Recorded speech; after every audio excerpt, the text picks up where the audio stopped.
Triston McKenzie could miss up to 8 weeks. Let's discuss on Fantasy Baseball Today in 5.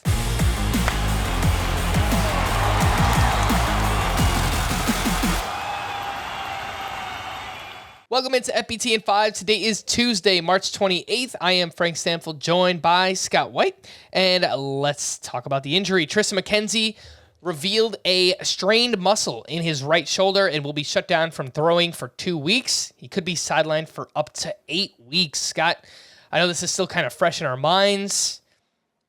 How far do you think we're dropping Triston McKenzie in our rankings? And I mean, are we still drafting him in 12-team leagues? Probably still drafting him. I'm certainly still drafting him if it's a league that offers IL spots, which I think the majority do. As for how far to move him down, I mean, that's a lot of missed time from a player who, obviously coming off a good year, but it's not like Triston McKenzie was regarded as, can't miss, surefire, this is exactly who he is forevermore kind of pick at starting pitcher. So it's not, Carlos Rodon's situation or Jose Altuve situation at second base, obviously, but similar timeline there.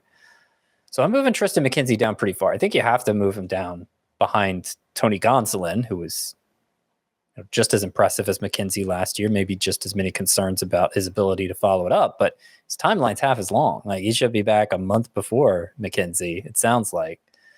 So I have Gonsolin 53rd. It's probably moving McKenzie right around the 60 to 65 range. So behind like Drew Rasmussen, Merrill Kelly, Miles Michaelis. And, whether or not you want to draft him there probably depends on your particular league setup.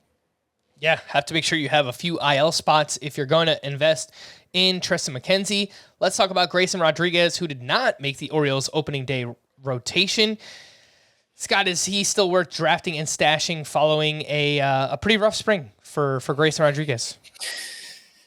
Yeah, it's a weird situation because normally when a team sends down a top prospect at the end of spring training, there are cries of fraud and service time manipulation. But this is like the opposite scenario where Grayson Rodriguez didn't live up to his end of the bargain because the Orioles were completely intending to give him the fifth spot in the rotation, and he just didn't pitch up to it.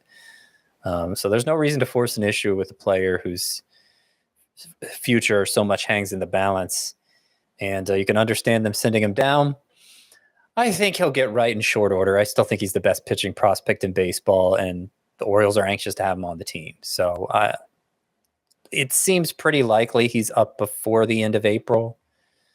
Can't stash him in an IL spot, obviously, but I moved him down to 66th in my starting pitcher rank. He's about 10 spots behind Jordan Montgomery and Trevor Rogers. Again, whether you want to take a flyer on the higher upside guy depends on the depth of your league. Shallower leagues, it's easier to justify, but it is a big unknown how long you're going to have to keep him stashed. It might not seem like big news, but Max Stassi will start the season on the IL with a hip injury, which means it's Logan O'Hoppe time, we think. Last year, he had a great season in the minors at .283 with 26 home runs and a .416 OBP. Looks like he was ticketed to start in the minors, Scott. Do you think Logan O'Hoppe will be the starter? Will he play more than Matt Tice, who's also on the team? That would be my guess, because the only thing that was going to keep Logan O'Hoppe off the roster before was just sort of similar to a Vaughn Grissom situation with the Braves, where they would have had to let Matt Tice go. If Logan O'Hoppe made the team, O'Hoppe had options, Tice didn't. They wanted to preserve catcher depth within their organization, so that's why O'Hoppe was going to miss out.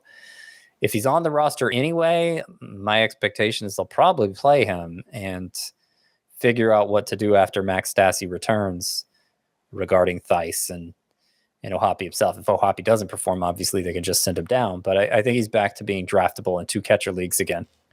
All right. Are we taking him over, I don't know, someone like Yasmani Grandal, a lower end catcher too? No, I'm going to have Grandal ranked ahead. I may have Grandal ranked higher than you, though.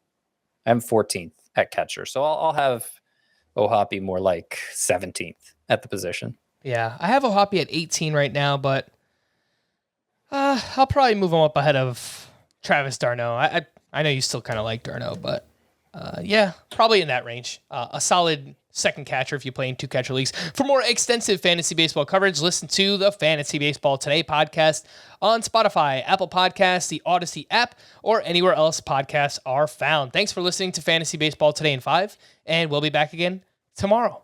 Bye-bye.